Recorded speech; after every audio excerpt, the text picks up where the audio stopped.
আপু মামিয়া কই রে? আমি কি করে জানবো? দেখ আছে কোথাও।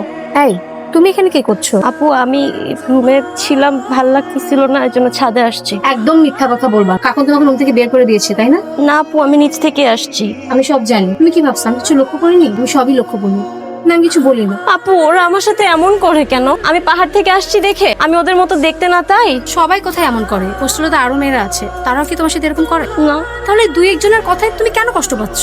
আপু, আসলে আমি এই শহরে অনেক স্বপ্ন নিয়ে আসছি। লেখাপড়া করব, একটা ভালো চাকরি করব, বাবা মার দুঃখ দূর করব, কিন্তু এখানে এসে আমার মনে হচ্ছে আমার ফিরে যেতে হবে।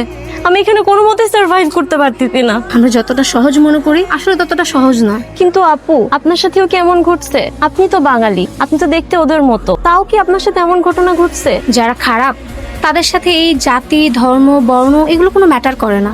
তাদের কাছে ম্যাটার করে যে কিভাবে একটা মানুষকে ছোট করা যায়, কিভাবে তাকে পদে পদে বিপদে ফেলে নিজেদের স্বার্থ উদ্ধার করা যায়।